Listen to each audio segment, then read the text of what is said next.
So, good morning mga kabalat. Ngayong araw nga po palang ito ay nakita niyo naman. So, uminit. Thank you, Lord. At kahapon ay sobrang maulan. Hindi po kami nakalabas. At ngayon po ay tayo po ay mamalengke. Kasama ko po ang aking mga kapatid. At tayo po ay magpapalagay ng super kalan. At naubusan po kami ng super kalan. So, ayan po. Dito po ang aming bahay. Ayan. Inaayos lang po ng aking kapatid. Tinutoktok po yung aking motor bago po umalis. Ayan. Yes, tara. Let's go. Ay, okay, Ginny. Dala-dala ni Ginny yung super kalat. Ako ang lalaki. Ang ganda naman ng bubuhat ng super kalat.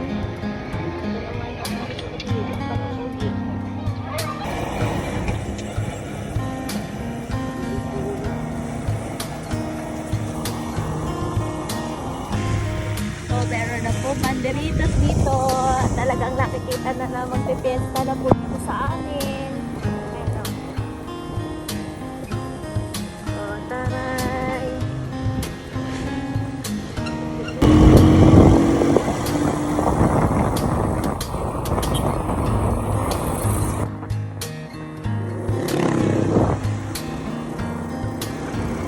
So, ang ating pong bibilhin ay ito lang pala ang available na isda.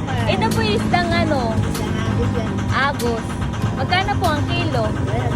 300. Kasi meron din po sila ditong mga okra, ayan, at saka sili, at saka itong talong. Ano yung nahinga? Siya nga. Ano pong masarap na luto dito, ah? Pwede pong paksiw din? Ari din. Sinigang.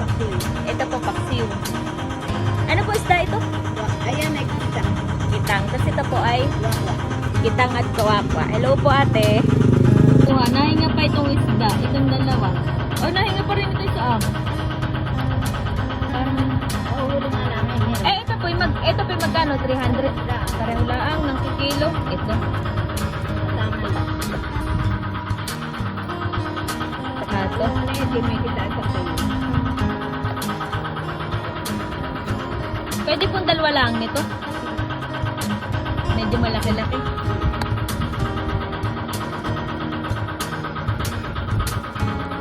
Magkano po kilo sa talong? Ay, kalahati 30. Ano ang talong ninyo? Sariling ani po ito? Eh, dyan na talaga yung talong na yan. Oo nga. Pero mas gusto ko po ito kaysa dun sa malalaki. Hindi talaga. Lalagay ko sa ano Ginny, sa paksiw. Ano? Ito po. May baby sila na yung nagtitinda. Bali magkano po lahat?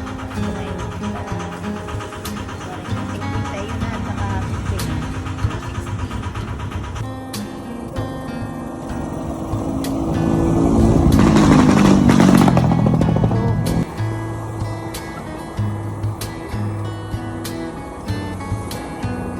So mga kabalat, dahil po kami nawala ng tubig, ay kami po ay makikiigib po dun sa balo ng aming kapitbahay. Ganda naman ang background ko, mga pusa. Mga ngiyaw ng pusa. So let's go. Ganda pa. Ito yung balon ng ating pagkukunan.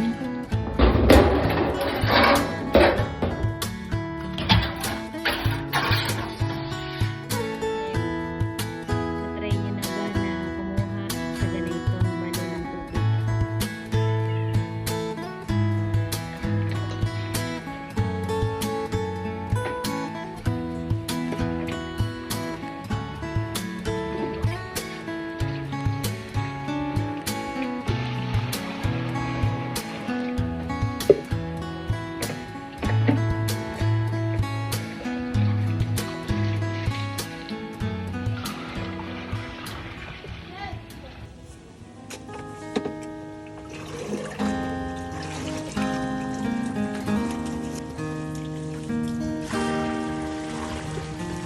Ang ganda naman na naglilinis ng isda.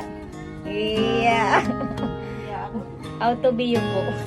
Kaya ng totoong maganda, yung marunong maglinis ng isda, hindi lang puro TikTok at puro ML honey. Ayan o. Para sa akin din yung patama nun ah. Marunong din maglinis ng isda. Honey nga, Ginny. Ito po, madaming katatalbos. Gawa po ng umulan. Yung mga talbusan namin. Ayan. At dahil hindi po kami naka-attend sa aming church, eh, kami po yung nagla-live na laang, nanonood na laang. May Pastor Jonathan Rosales. Shout out po.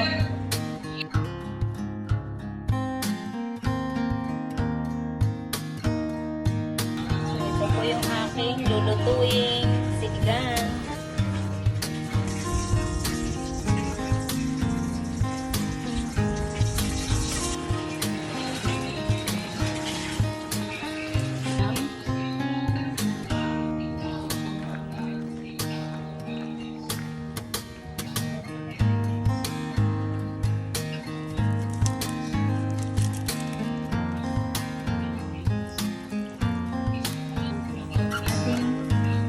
Yung panigin niya yung maliit na lagyan na natin.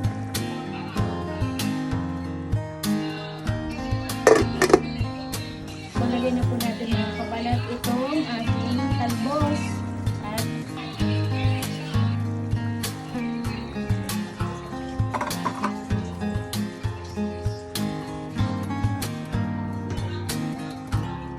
ito po ang aming ulam mamayang hapon.